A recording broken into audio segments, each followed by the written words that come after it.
Welcome back to the Hot Lap. And Abraham Lincoln, a man I thought I'd never quote during F1, but he said it is better to remain silent and be thought a fool than to speak and remove all doubt. And I think that's something that the FIA boss may very well, or should very well, learn.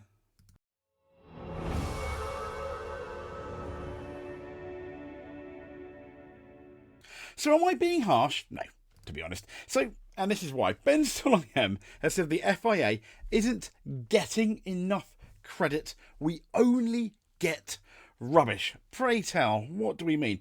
So the FIA president, he rues the lack of credit the federation receives. He said it's impossible for the federation to get the credit that he thinks it deserves for making improvements in the way the sport is run. The FIA have been given a lot of credit in relation to safety. They've done amazing things, not while Mr. Sulayem has been there, but in the past they absolutely have. Max Mosley, yes, a very controversial figure. Him and Bernie Ecclestone, both very good and very bad for Formula One, depending on the way you look at it. But as Max was the head of the FIA, he did do many good things. But it says here, since Ben Sulayem became president in the FIA in December 2021, the federation has introduced a remote operation centre to assist racing control at the track and launched a program to train and mentor stewards and race directors. Not going very well, is it? In terms of the completely inconsistent, they're consistently inconsistent. But more recently, it's announced a new officials department to support the recruitment of officiating talent. Now, earlier this year, the FIA introduced a new track limit solution at the Austrian Grand Prix. That seems to be fair, it did solve a long-lasting problem at the Red Bull Ring, and potentially also be employed by other circuits, both by Formula One and, that motorcycle racing known as MotoGP. Now, Motorsports.com have asked Ben Sulayem during an interview if he felt that the FIA has received enough credit for solving this particular problem, and he said no, we will never get the credit. I just gave them credit. Impossible. We only get rubbish. That I know. He thinks the FIA not only deserves more credit, but he also deserves more on the financial side for all the investments it has made in the sport.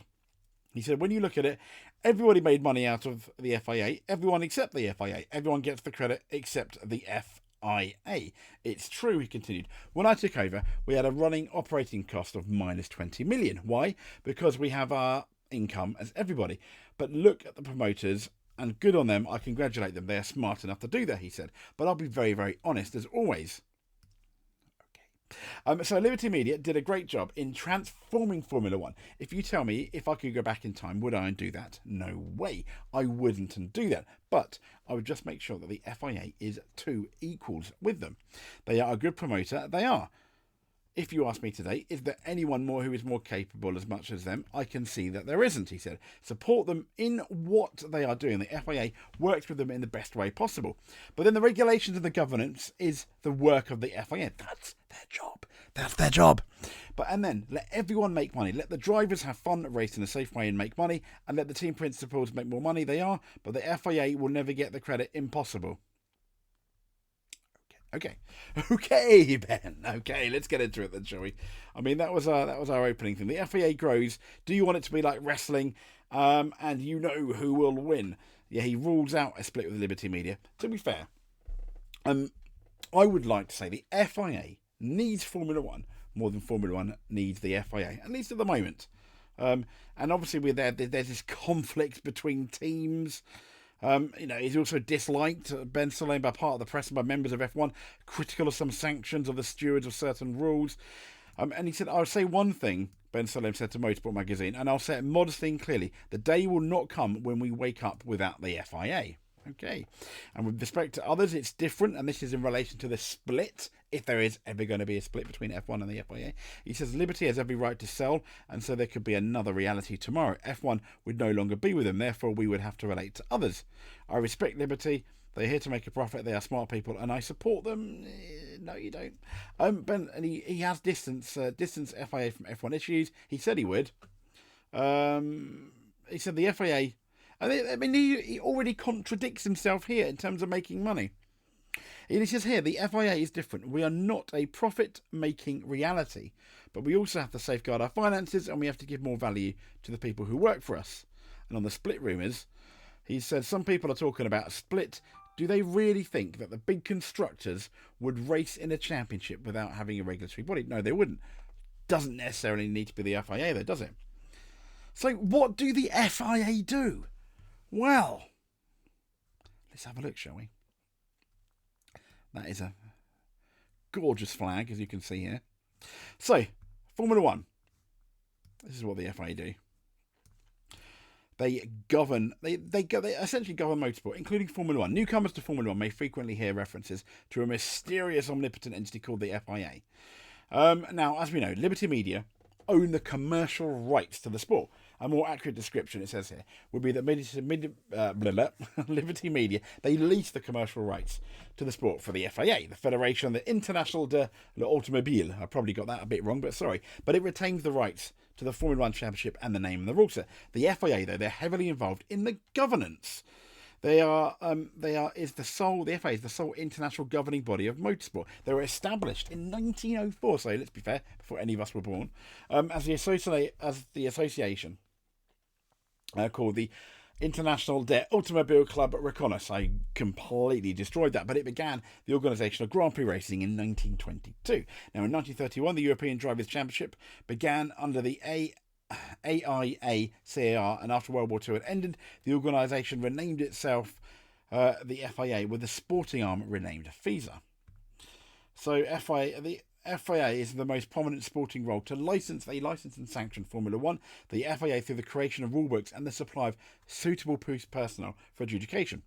Stewards, for example, create a level playing field. They're there, once again, to govern. They consist of 246 member organisations, 145 countries worldwide, and 80 million members. Because of its comprehensive access, the FIA and its clubs can actively educate and encourage members to behave safely and make choices that are environmentally sound, like don't swear. Yeah, that's opened up on a can of worms, didn't it, Ben? The FIA had its headquarters at the Palace de Concorde in Paris, with additional offices in Geneva and I'm not sure how to pronounce it. And as we know, its current president is Ben Sulayem. So they are essentially the sporting governance. They kind of like write the rules, etc. How the FIA work at a Grand Prix. I mean, you don't really need to know that. Race stewards are present for observation and enforcement of the rule. A recent example of a measure of successful FIA measure is the Halo cockpit, for example, they brought in.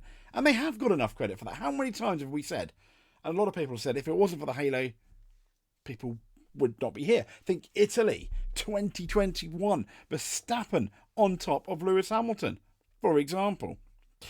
So, now, what's also interesting, drivers and teams are charged a fee to participate in the World Championship based on their results from the previous year, with a flat fee adding to a set amount per point scored. And now, due to the ever-increasing number of events and the introduction of sprint races, there are more points on offer. We've got 23 races. I think this was last year, 6 sprints, and there'll be 443 more points available in 2023 than, for example, 5 years ago. But what does that mean? Well, here we go. The FIA significant financial gain from F1's sprint increase. So as we know, the sprint races went up as well. And the FIA, in total, I think they got something like several million from Formula One. So all teams are required to pay a flat rate of 687,000. That's dollars, plus a fee per point. So that points, and this money goes to the FIA. The points fee has risen from 6,000. It's now 7,441 for the constructors and 6,174 for the drivers for the remaining 9 teams.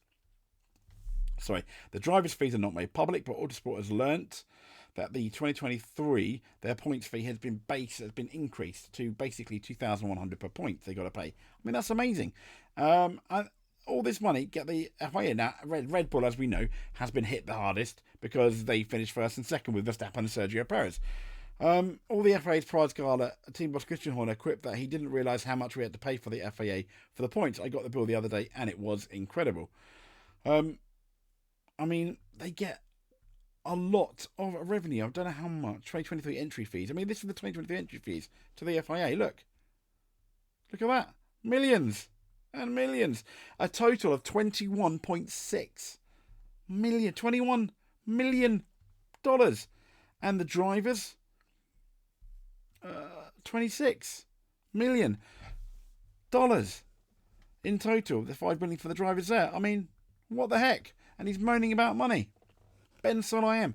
Does Formula One need the FIA? No, they can have another governing body. But this is why, and this is what I mean by the FIA very much needs Formula One. So this guy here, Ben Sulayem, needs to absolutely stop.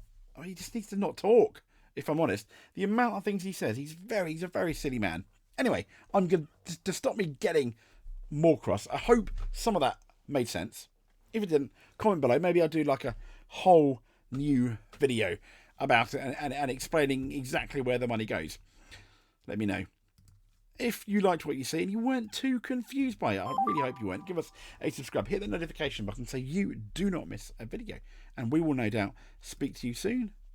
Thank you very much.